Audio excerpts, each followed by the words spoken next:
اعوذ باللہ من الشیطان الرجیم، بسم اللہ الرحمن الرحیم۔ السلام علیکم۔ اس اداسی، اس مایوسی کی پتہ ہے وجہ کیا ہے؟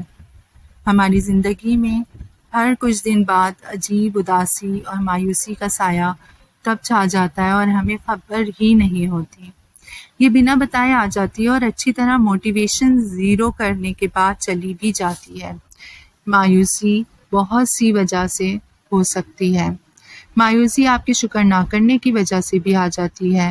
جب آپ اللہ کی دی گئی ان گنت نعمتوں کا شکر کرنے کے بجائے اس ایک نہ دی گئی چیز کا رونا روتے ہیں اور شکوہ کرتے ہیں، تب آپ کو پتہ بھی نہیں چلتا کب مایوسی کو آپ اپنے دل کا راستہ دکھا دیتے ہیں اور تھوڑے ہی عرصے میں وہ دل پر قابض ہو جاتی ہے اور اس دل میں مزید لا حاصل کو دیکھ کر کرنے کی صلاحیت آ جاتی ہے۔ لیکن اس کے برعکس جب آپ اللہ کا شکر کرتے ہیں، دل سے اس کی نعمتوں کی قدر کرتے ہیں، تب مایوسی کو دل میں جانے کا راستہ بھی نہیں ملتا۔ دل اللہ کی محبت اور اس کے شکر سے بھر جاتا ہے اور جہاں اللہ کا احساس ہے، اس کا ذکر ہے، وہاں تو پھر اطمینان ہی اطمینان ہوتا ہے، پھر وہاں ساری اداسی بھاگ جاتی ہے۔ بلا وجہ کی مایوسی اور اداسی کی ایک وجہ خود کو دوسروں کے ساتھ کمپیئر کرنا بھی ہے۔ اس کے پاس یہ ہے اور میرے پاس نہیں، کیوں؟ وہ اتنے نیک کام کر رہا ہے، میں ویسے کام کیوں نہیں کر رہا؟ وہ دین پر اتنا عمل کر رہا ہے، مجھ سے کیوں نہیں کیا جا رہا؟ جب آپ ایسا کرتے ہیں تب آپ کی نیت میں تبدیلی آ جاتی ہے۔ تب آپ اللہ کے لیے اور اپنی عاقبت کے لیے نہیں عبادات کر رہے ہوتے، بلکہ تب آپ اس دوسرے کو کسی طرح خود سے نیچا کرنے کے لیے محنت کر رہے ہوتے ہیں، اور چاہ کے بھی آپ کسی دوسرے جیسا کیسے ہو سکتے ہیں؟ آپ کی زندگی الگ ہے، آپ کا ایگزام پیپر الگ آئے گا، کیونکہ بھول جاتے ہیں یہ بات آپ لوگ۔ آپ جتنی بھی کوشش کر لیں، آپ کے رزلٹ کسی دوسرے جیسے کبھی نہیں ہو سکیں گے، کیونکہ ان کا تو پیپر ہی الگ تھا۔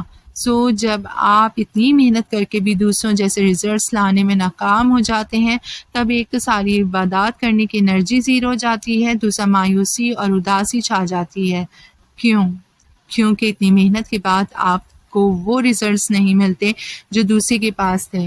آپ کا مقصد اللہ کو راضی کرنے سے ہٹ کر اس دوسرے جیسا کرنے میں تبدیل ہو جاتا ہے، اور ایسا تب بھی ہوتا ہے جب آپ سے نیک کام کرنے میں بہت آسانی ہو رہی ہوتی ہے۔ آپ کو زیادہ اسٹرگل کرنے کی ضرورت ہی نہیں پڑ رہی ہوتی، سب کام آسانی سے ہو رہے ہوتے ہیں، عبادات میں مشکل نہیں ہو رہی ہوتی۔ لیکن ایک کام پھر غلط ہو جاتا ہے، آپ تب اللہ کا شکر کرنا بھول جاتے ہیں کہ اس نے آپ کو یہ توفیق دی۔ آپ کہیں نہ کہیں متکبر ہونے لگتے ہیں کہ یہ سب آپ نے کیا ہے۔ آپ کہیں نہ کہیں آس پاس لوگوں کو کمتر سمجھنے لگتے ہیں، اور پھر وہ وقت آ جاتا ہے کہ فرض عبادات بھی نہیں کی جا رہی ہوتی۔ اتنی مایوسی ہو جاتی ہے تو آپ نے کیا کرنا ہے اب اس سے؟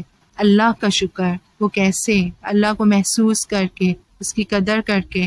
صرف زبان سے الحمدللہ کہنا شکر نہیں ہے، اپنے دل کو اللہ کا احسان مند بنانا شکر ہے، اور دوسرا خود کو دوسروں سے کمپیئر کرنے کے بجائے اصل مقصد یعنی اللہ کی رضا حاصل کرنے کی کوشش کرنی ہے۔